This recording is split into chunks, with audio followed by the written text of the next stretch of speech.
રાજ્યના પૂર્વ ગૃહ રાજ્યમંત્રીને જૂતું મારનાર એક પૂર્વ કોન્સ્ટેબલની ભરતી થઈ છે। હું વાત કરી રહ્યો છું આમ આદમી પાર્ટીના નેતા ગોપાલ ઇટાલિયાની। નમસ્કાર, આપ જોઈ રહ્યા છો ન્યૂઝ રૂમ અને આપની સાથે હું છું પ્રદીપ કચ્યા। વાત કંઈક એમ છે કે વર્ષ 2015ની અંદર પાટીદાર અનામત આંદોલનની શરૂઆત થઈ અને તે આંદોલનની અંદર અમદાવાદ શહેરની અંદર ફરજ બજાવતા ગોપાલ ઇટાલિયાએ રાજીનામું આપ્યું અને અનામત આંદોલનની અંદર જોડાઈ ગયા અને ત્યારબાદ તેમની રાજકીય કારકિર્દીની શરૂઆત થઈ।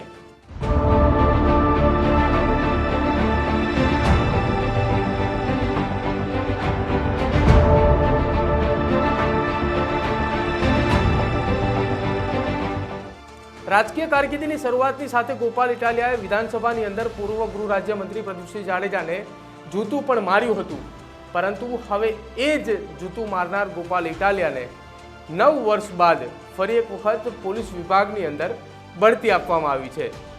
અમદાવાદ શહેરની અંદર ગોપાલ ઇટાલિયા ફરજ બજાવતા હતા અને અમદાવાદ શહેરની અંદર ફરજ બજાવતા કોન્સ્ટેબલને હેડ કોન્સ્ટેબલ તરીકે પ્રમોશન આપવામાં આવ્યું છે અને આ પ્રમોશનની અંદર ગોપાલ ઇટાલિયાનું પણ નામ લખવામાં આવ્યું છે।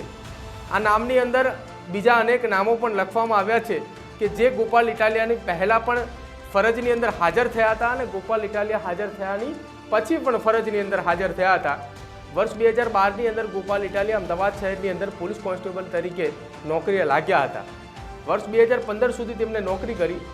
આ 3 વર્ષના સમયગાળા દરમિયાન ગોપાલ ઇટાલિયાએ અનેક પોલીસ કર્મચારીઓ સાથે પણ કામ કર્યું હતું અને આ લિસ્ટની અંદર જેટલા નામ છે તે પણ ગોપાલ ઇટાલિયા સાથે ગોપાલ ઇટાલિયાએ કામ પણ કરી ચૂકેલું છે।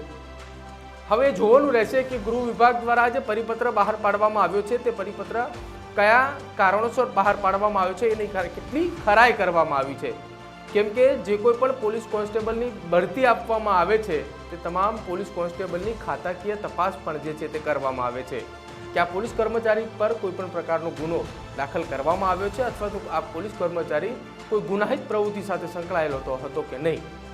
હવે જો રાજ્યના ગૃહ રાજ્યમંત્રીને વિધાનસભાની અંદર કોઈ પોલીસ કર્મચારી દ્વારા જૂતું મારવામાં આવ્યું હોય તો એ પોલીસ કર્મચારીની બઢતી થાય તો એ નવાઈની વાત છે।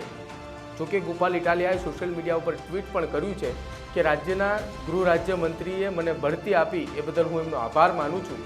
ગુજરાત એ દેશનું પહેલું રાજ્ય બન્યું હશે કે જે પોલીસ કર્મચારીએ પોતે રાજીનામું આપી દીધા બાદના આટલા વર્ષો પછી પણ તેને પ્રમોશન મળ્યું છે। આવા જ અવનવા વિડીયો જોવા માટે આપ અમારી ચેનલને આજે જ લાઈક કરો, શેર કરો અને સબસ્ક્રાઈબ કરો।